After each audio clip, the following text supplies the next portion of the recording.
ନନା ଏମିତି କରିବେ ବୋଲି ମୁଁ କେବେ ବି ଜାଣିନଥିଲି। ତା ବ୍ୟାଗ୍ରୁ ପୁଣି ବାହାରୁଛି ପକେଇକିରି କଣ୍ଡମ୍ ବାହାରିଲା, ସେଇଠୁ ଏକୁ ଯେଉଁ କ'ଣ କି ସେଣ୍ଟ ଗୋଟେ ସିଏ ବାହାରିଲା, କି ତେଲ ଗୋଟେ ତାକୁ ବାହାରିଲା, ଘିଅ ନେଇଛନ୍ତି ଡବା ଘିଅ ବାହାରିଲା।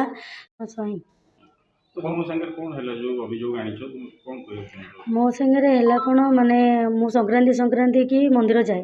ମୋ ପୁଅର ହାର୍ଟ ପ୍ରୋବ୍ଲେମ୍ ଅଛି। ମୁଁ ଏଇ ବର୍ଷେ ହେଲା ମନ୍ଦିରକୁ ଯାଉଛି। ହେଲେ ଆମର କୁଲୁ ନନା ଆମର ପୂଜକ ସିଏ ଥିଲେ। ହେଲେ ସେ ଆମ ସାଙ୍ଗରେ ତାଙ୍କର କୌଣସି ସମ୍ପର୍କ ହିଁ ନାହିଁ। ଆମେ ଭୋଗ ଦେଉ, ଭୋଗ ପୂଜା କରନ୍ତି, ଆମକୁ ଦିଅନ୍ତି। ହେଲେ ଏଥରିକ ଆମେ ଯାଇଥିଲୁ ଯେଉଁ ଏଇ ମାସ ସଂକ୍ରାନ୍ତିରେ ମୋ ପୁଅର ହାର୍ଟ ଅପରେସନ୍ କରି ଆଣିଛି। ମାନସିକରେ ମୁଁ ଯାଇଥିଲି। ମୋତେ ସେଇଠୁ କହିଲେ ତୋର ଏମିତି ସବୁ ପ୍ରୋବ୍ଲେମ୍ ଅଛି, ଏନ୍ ଅଛି। ଆଉ ମୋତେ ସେଠି ଦୁଇ ପଦ ଖରାପ କରି କହିଥିଲେ। ଆଉ କହିଥିଲେ ତୋ ସ୍ୱାମୀକୁ କିଛି ଜଣେଇବୁନୁ, ଆଉ ଦେଖିବୁ ମୁଁ ତୋର ସବୁ କିଛି କ୍ଷୟକ୍ଷତି ମାନେ ଯାହା ହେଉଛି ମୁଁ ସବୁ ତୋର ପ୍ରୋବ୍ଲେମ୍ ଠିକ୍ କରିଦେବି। ମୁଁ ମାଆଙ୍କ ମନ୍ଦିରକୁ ଭୋଗ ନେଇ ଯାଇଥିଲି। ମାଆ ମୋତେ କହିଛନ୍ତି ତୁ ମାଆଙ୍କ ଝିଅ, ତୁ ମୋ ଝିଅ ଏଇକା ଅସୁବିଧାରେ ପଡ଼ିଛି, ଆଉ ତୁ ଯା ତାକୁ ସାହାଯ୍ୟ କରିବୁ। ହେଲେ ମୁଁ ମାଆଙ୍କୁ ବିଶ୍ୱାସ କରିଗଲି।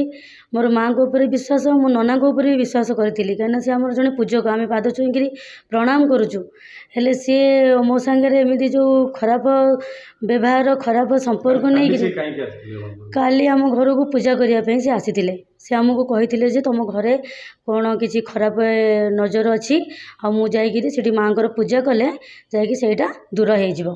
ହେଲେ କାଲି ସେ ନନା ଯାଇଥିଲେ ପୂଜା କରିବାକୁ, କହିଲେ ନିଷ୍ଠାରେ ଥିବ, ଅରୁଆ ରୋଷେଇ କରିଥିବ, ସନ୍ଧ୍ୟାବେଳକୁ ଯାଇ ପହଞ୍ଚିବି, ସନ୍ଧ୍ୟାବେଳେ ଯାଇକିରି ମୁଁ ପୂଜା କରିବି।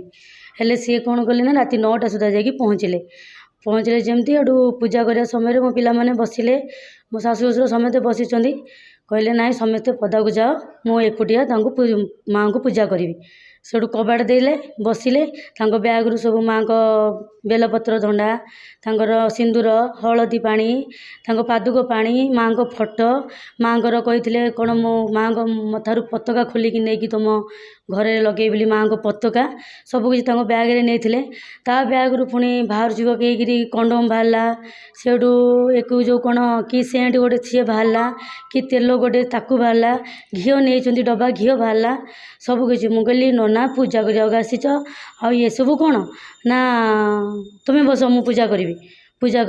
ମୁଁ ବସିଲି, ମୋତେ ଛାପାରେ ବସିଲି, ମୁଁ ବସିଲା ସମୟରେ ସିଏ କ'ଣ କଲେ ନା ମୋତେ ମାନେ ମୁଣ୍ଡ ଆଡ଼ୁ ମୋ ଛାତିରେ ହାତ ମାରିଲେ।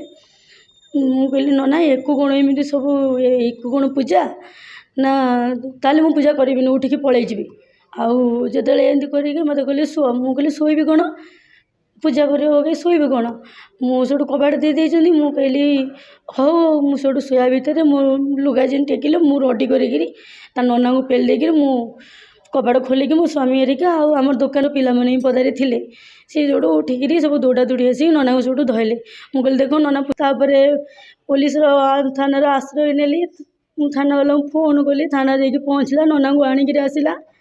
ହେଲେ ଏବେ ବି ସୁଦ୍ଧା କହୁଛି ମୁଁ ମାଆଙ୍କୁ ବିଶ୍ୱାସ କରିଥିଲି। ନନା ଯେଉଁ ମୋତେ ମାଆଙ୍କ କଥା କହିଥିଲେ, ମୁଁ ନନାଙ୍କୁ ବି ବିଶ୍ୱାସ କରିଥିଲି। କିନ୍ତୁ ନନା ଏମିତି କରିବେ ବୋଲି ମୁଁ କେବେ ବି ଜାଣିନଥିଲି।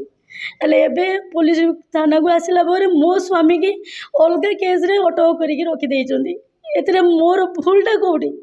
ମାନେ ମୁଁ ଗୋଟେ ନାରୀ, ହେଲେ ମାନେ ମାଆଙ୍କ ମନ୍ଦିରରେ ଏମିତି କାମ କରାଯାଉଛି। ମୁଁ ଆସିକି ଥାନାରେ FIR ଦେଲି, କିନ୍ତୁ ଓଲଟି ମୋ ସ୍ୱାମୀକୁ ଅଟକ କରାଯାଉଛି। ଏଇଠାରେ ମୋତେ କ'ଣ ନ୍ୟାୟ ମିଳିବ? ଏଥିରେ ମୋତେ କ'ଣଟା ନ୍ୟାୟ ମୋତେ ସରକାର ଦେବ? ଏ ଓଡ଼ିଶାବାସୀ କ'ଣ ମୋତେ ନ୍ୟାୟ ଦେବେ? ମୁଁ ସେଇଟା